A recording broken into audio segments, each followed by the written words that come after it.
What are the two biggest things we hear from buyers as we enter a presidential election season? Number one, what will the election do to interest rates? And number two, I want to wait and see what will happen with the election. Well, let's talk about presidential elections and how they impact interest rates.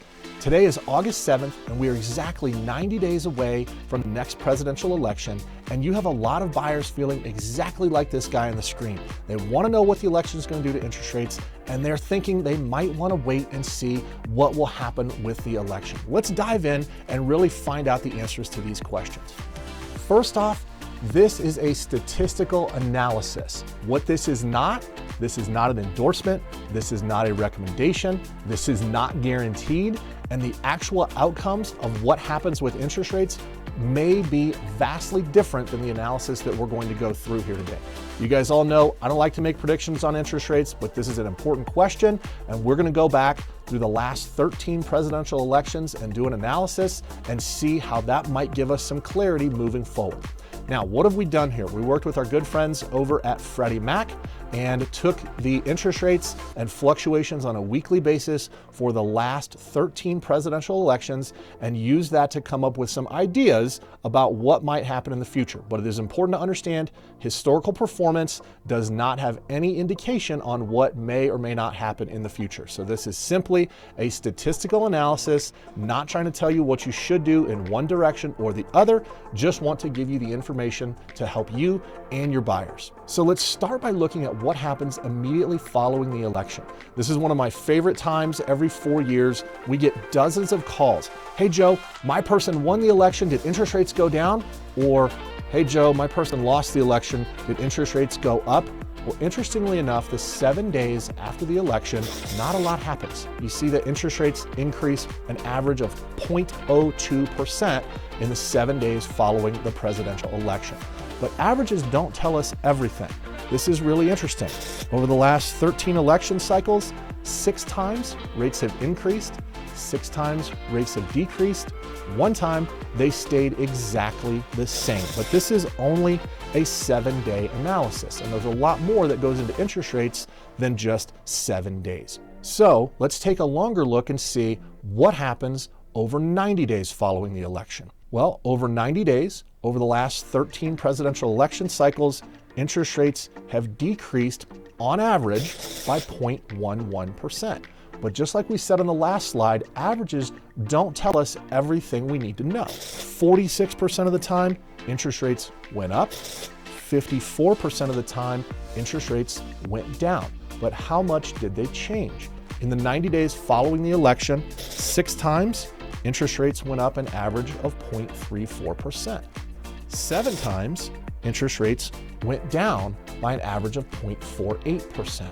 So you might be thinking to yourself, well, maybe I should wait because interest rates are going to decrease. There's a little more to it than that. What happens leading up to the election? So from today, 90 days from today is the election.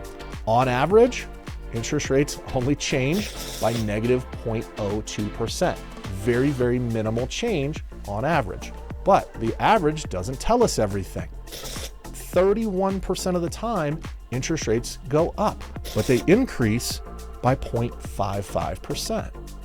69% of the time, interest rates go down by an average of 0.29%. So you might be saying, well, maybe I want to wait because interest rates are going to go down. There's a 69% chance. Now keep in mind, this is a historical statistical analysis. There are hundreds, if not thousands of things that impact interest rates, and the presidential election is just one of many of those thousands of variables. Now, knowing that there's a 31% chance that interest rates might go up or a 69% chance that interest rates might go down, what does that tell us about today?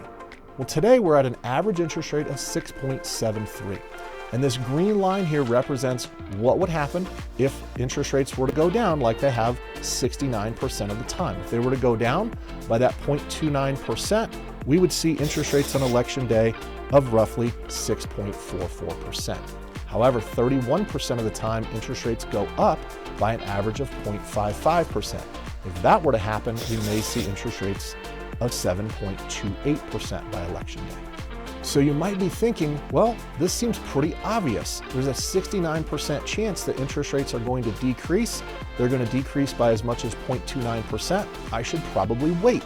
Well, it's important to remember, what has happened in the past may be different than what has happened in the future. As I mentioned earlier, this is just a historical statistical analysis and not a prediction for what might happen, because there are hundreds, if not thousands, maybe tens of thousands of variables that impact interest rates. The presidential election is only one of those variables. So keep in mind, this could be very, very different when we get to election day.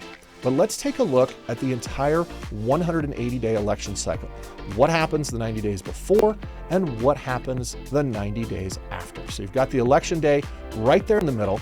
And on average, interest rates over that 180-day period go down by 0.13%. But again, we mentioned earlier, averages don't tell the full story. 23% of the time, interest rates have increased by an average of 1.16%. 77% of the time, interest rates have decreased over this 180-day period by an average of 0.52%.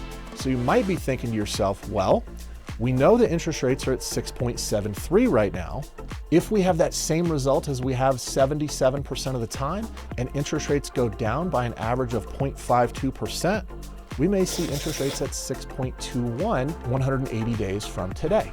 But what about that 23% of the time where interest rates go up by 1.16, 180 days from today, we might see interest rates of 7.89. So what conclusions can we draw from this? Number one, what will the election do to interest rates? On average, not much, all right? Not a whole lot is going to happen on average. But 23% of the time, interest rates during presidential election cycles have gone up a lot. But 77% of the time, interest rates will go down a little bit. And maybe your buyer is saying, I want to wait to see what will happen with the election. Completely reasonable. I understand that hesitation, but let's compare the scenarios. If rates go up, at today's average home prices, your home may cost you as much as $473 more per month in that 23% of the time result. But if rates go down, your rate will go down, but competition is likely going to increase, which might lead to higher prices. And with that lower rate, but a higher price, your payment may only be less by as much as $21 per month. So hesitating, completely understand, never want to tell somebody you should or shouldn't buy a home, but you do want to be able to understand what is the implications if rates go up, which they have 23% of the time, or what are the implications if we wait and rates go down, which they have 77% of the time. Now, how can we help? Well, number one, we've got our free 1-year buy down program. So any buyer who gets a conventional FHA, VA, or USDA primary residence loan will get a free rate reduction of 1% for their first year. What that means is at today's interest rates of 6.73, for the first 12 months, they will have an interest rate of 5.73. And then they're also going to receive a free refinance voucher. So any client that closes with us currently will get this voucher at closing, and they can use that to refinance with no closing costs at any point in the future whenever interest rates decrease. So I want you to think about that for a minute. 23% of the time over a presidential election cycle, rates go up by an average of 1.16%. If they take advantage of these two programs and they buy a property today, and 180 days from today, interest rates are higher by 1.16%, that client is going to look like a genius because they bought a property before interest rates went up. But on the flip side, 77% of the time, interest rates go down by that 0.55%. If they buy a property today, they still get that free 1-year buy down, and they get our free refinance voucher, so they could call us back in 6 months, 10 months, 12 months, 36 months, whenever interest rates go down, and they can refinance for free, purchasing that property before it comes another overheated and competitive market. The last couple of things that we can do to help, our 8-day closing program. This is a service that you can use to beat out cash offers, that you can use if there's a competing situation with 2 or 3 or more buyers making offers on the same property. I know that inventory is up, but we are still seeing competing offers. And so this is a service that you can use to really move your buyer to the front of the line. And of course, our 100% pre-approval track record. If we give you a pre-approval, that loan will close. There's never been a time that we have given a buyer a pre-approval and then had to call them later and say, oops, we made a mistake. We can't actually give you a loan. And that actually happens, guys, 27% of the time. 27% of pre-approved buyers on average in the mortgage industry get turned down after going under contract. And we end up rescuing a lot of those deals, which we're happy to do, but make it easier on yourself and your buyers and reach out to us first, and we'll make sure that that buyer is fully pre-approved and that that loan will close. If you have questions, you want to learn more, type a comment down below, send me an email, send me a text message, give me a phone call. I would always be happy to chat about this stuff. I hope this gives you guys some ideas that you can use with your buyers, with your sellers, and conversation pieces to make you look like an expert. And the last question that I know I'm going to get, Joe, are there any indications of what will happen if one party wins or one party loses?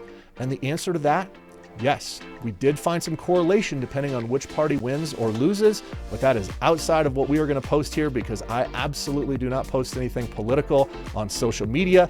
This is simply a statistical analysis. If you want to analyze that and see what happens with various parties, I wish you all the best of luck.